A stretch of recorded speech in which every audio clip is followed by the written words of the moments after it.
G'day guys, welcome to the goal setting workshop for your challenge. Today we're going to go through the 8 important points to effective goal setting, and we're going to have you set your own goals and post them in the Facebook group for your challenge. Goal setting is really important because when times during the challenge in terms of weight loss and exercise become quite hard, we need to have a driver or something that's pushing us along to keep working and stick at it. So having a good set of goals that are well within your reach and are believable for yourself is very, very effective tool to make sure that you guys reach your goal and get to where you need to be. So the first rule of goal setting is to conceive. It might sound like a little bit of a no-brainer, but you have to actually think of the goal that you want. When we conceive the goal, we want to conceive a realistic goal, but something that's very, very important to us. An unrealistic goal might be to win the lotto, for example. I'm going to buy lotto tickets with the goal of winning the lotto. It's not really going to drive us along. The same as I'm going to go for a light walk and hope I lose some weight. So those are very, very broad goals. So you need to conceive your actual goal. I want to lose X amount of weight. I want to fit into a certain pair of jeans. I want to look fantastic for the races or Christmas or whatever event's coming up. So conceiving the actual goal and narrowing it down is really, really important. The next goal is believe. Sometimes when we goal set, we can actually set goals that we don't actually believe we're going to reach. If we use a financial situation, I'm going to get a pay rise and earn $1 million this year. I want to drop 50 kilos in 1 month.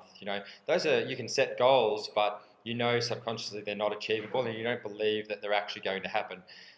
The challenge with having goals that you don't believe is that you don't hold yourself accountable and you don't really care whether you get them or not, because deep down you knew that they weren't really going to come out anyway.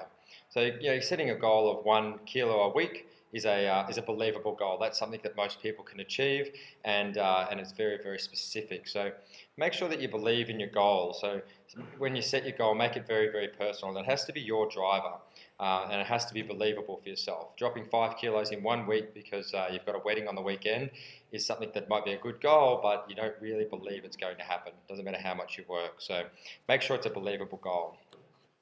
The next step, and one of the most important steps for progressing along your journey, is achieve and receive. A lot of the times when we reach a goal, and let's say we're losing weight, we want to drop 5 kilos in 1 month, we don't reward ourselves and we don't give ourselves that pleasure or that positive feedback for all the hard work that we've done. Deep down, we're just like kids. When we do something really well, we want a high five and a pat in the back, and we want to be taken out for an ice cream. So when you set your goals, when you achieve them, make sure you set yourself a prize. So if we use our 5 kilos for our 5 kilos of weight loss in the first month, our goal might be to go out and buy those new pair of jeans that you've been looking for, or that new dress. Or what we typically do is we focus on pampering style rewards. So if you hit your goal this month and you do all your training and you hit your diet calorie goals and you lose your weight, then go out for a massage and book in for a manicure and a pedicure. So these types of rewards are really important because what they do is they foster habits of success. So it's no use setting a goal of going, I lost 5 kilos this month, and then going, great, let's just do it again.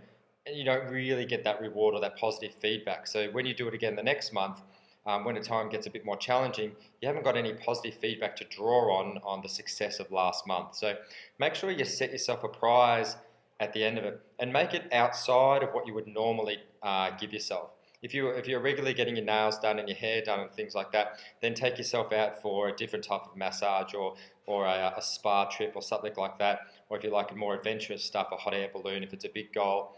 And things like that. But it's really important to make sure that you give yourself a reward and at the end of the goal, because it'll subconsciously train you to be better at goal setting and more focused on the next round. And just goal setting is a growing process, just like kindergarten, primary school, high school, college, university, and so on. Your goal setting techniques get better and better and better. And as your goals get bigger and bigger, you've got to make sure you've got those foundations in place. So first off, you need to conceive a positive and an achievable goal. You need to believe you're actually going to achieve it, and you need to receive a present or a prize once you get there. Okay, it's what does our challenge does really well, because we offer a massive prize to the major winner, but along the way we make sure that everyone involved has got a small prize to give themselves once they hit their targets. Now, when it comes down to actually setting specific goals in terms of weight loss or pant size or fitness levels, there's a smart process that we need to stick to. And this will ensure that you set goals that you're going to reach, and you're not underachieving on your goals, lose 1 kilo in 1 month, and you're not overreaching, losing 10 kilos in 1 month, okay? So the SMART principle is very simple. It's specific, measurable, attainable, realistic, and has a timeline. Okay, so let's start from the top. Specific. Losing weight is the first thing most people say when they come in to see us. I want to lose some weight. Okay, that's a great goal, but it's not very specific. Where do you want to lose weight from? How much weight do you want to lose? Why do you want to lose it? So you've got to be very, very specific. I'd like to lose 5 kilos of weight. I'd like my thighs and my tummy to be a little bit more toned. That's a specific goal, as opposed to I just want to drop some weight. Measurable. Dropping some weight is not a very measurable goal, because we could just not eat breakfast and then we'd lose some weight. Essentially, we'd be lighter at the end of the day. So you can't set a weight loss goal or a fitness goal if you haven't got a benchmark to start with and you haven't got an end goal. Losing 3 kilos, 5 kilos, 10 kilos, running 400 meters, running 5Ks, 2 laps of the red arrow in 20 minutes, they're all measurable goals. Fitting into my size 12 jeans and I'm a size 14 now, those are measurable goals. So you've got to make sure that there's a benchmark that you can test whether you're actually receiving it, hitting your markers or not. If you're just going, I want to lose weight, or I just want to be a little bit fitter, it's not really measurable or specific enough. Attainable. This is the biggest challenge that we have with our challenges, is the under and overachieving of the goals. Most of our challenges go from anywhere from 4 weeks to 12 weeks. And in a 4-week program, we can have some people come in and say, I want to lose 8 kilos in the next month. I've got the amateurs coming up, or Christmas. I've got a birthday and an anniversary, and I want to fit into drop 2 dress sizes in a month. Sometimes the goal isn't actually attainable for the time frame that you set yourself. So you need to make sure that when you set your goals, you understand what is actually achievable in a best case scenario for that time frame, and then what's underachieving as well. Trying to drop 1 kilo in 4 weeks is a very underachieving goal. It's a very simple goal, and it's not really going to challenge you very much. Dropping 3 to 5 kilos in 4 weeks is a worthwhile goal. It's something you have to work hard at. You have to do something consciously every day for, and it's also achievable within a 28-day time frame. Dropping 6 to 12 kilos in a 28-day time frame is verging on that unachievable stage. So make sure you understand what's achievable for your goals. And it's just like your finances or your saving plans for your holidays. You know, if you're only earning $50,000 or $60,000 a year, you're not going to save 80 grand in 1 year. Okay, an achievable savings plan with a $50,000 to $60,000 income might only be $5,000 or $10,000 a year. So make sure your goals are attainable. Okay, next one's realistic. Okay, it's sort of a double up of attainable. An unrealistic goal is 12 kilos in 4 weeks. Okay, or I want to pack on 5 kilos of lean muscle. I want to look like an Olympic rower. I want to change my physique to one of the actors that's on the movies at the moment. It has to be realistic for the time frame and the position you're in.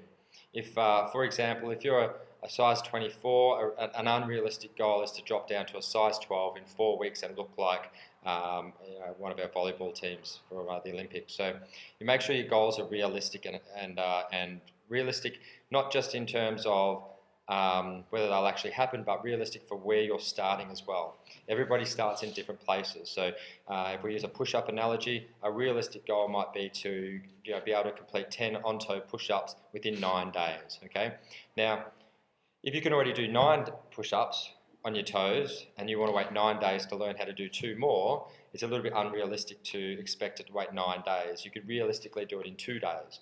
Now, if you can't do any push-ups at the moment, and then an unrealistic goal would be to complete those push-ups in 9 days. If you're not able to do any push-ups even on your knees, it's too many advancements over a 9-day period. So make sure your goal is realistic for where you're starting at, whether it's weight loss or fitness, and it's realistic for what's achievable over whatever time frame you're setting your goal for. The next one is your timeline. Okay, your timeline's important because if you want to lose 6 kilos in 6 weeks, then we can break that down and we know where we have to be every week. And furthermore to that, we know what we have to do every day. Okay, and this is what's really great about our challenges is every day you know exactly what you have to eat, you know exactly what workouts you need to do, and if you just follow the plan, then you're going to get the results. So it's important to have a timeline because you want to make sure that you're getting challenged through your work, through your goal. If you're setting 1 kilo weight loss in 4 weeks, it's not a very challenging goal. You're certainly not going to go and give yourself a $100 massage for a 1 kilo weight loss over 4 weeks. You might do a massage for 4 kilos or 3 kilos to 4 kilos over 4 weeks. That's a little bit more achievable, a little bit more harder work, but the timeline is probably too far for 1 kilo of weight loss. So with your timelines, don't overstretch them and make them too easy. Have a good understanding of what your measures are. Make sure it's attainable and realistic, and then set your time frame so you have to work a little bit harder on it. And the concept of the birthday parties, anniversaries, Christmases, and things like that, they're great motivators because they restrict our timeline. If we've got an anniversary coming on the 30th of next month and we want to fit into the dress we were wearing 5 or 10 years ago on that anniversary, then that timeline is very, very important to us. So it's very easy to make sure that we set achievable and realistic goals along the way. So your SMART process is specific, measurable, attainable, realistic, and has a timeline. Now what I want you girls to do and guys to do is I want you to post 2 goals, okay, that you're going to complete over this challenge. Post it into your Facebook group and let everybody see it, and we'll make some comments to make sure that they fit the SMART process. There's no right or wrong with your goals, they just are what they are. So if you want, whatever your goal is, put it in there, put it out to the universe, and we'll make sure that it fits the SMART process and you're actually in a place to be able to receive it. And if we need to tweak it a little bit, that's fine. But put your goals out into the Facebook group, and we can go from there. After they're out in the Facebook group, what I want you to do is print them up on a piece of paper, and I want you to put them on your fridge. So every time you go into your fridge, you're going to read your goals. And that's going to create a positive reinforcement cycle. So every time you're in your fridge, you can go to your fridge 20 times a day. You're going to be reading your goals 20 times a day. So you're going to be constantly feeding yourself positive energy and positive feedback for your goals. Okay, thanks very much. I look forward to seeing your comments on the Facebook group.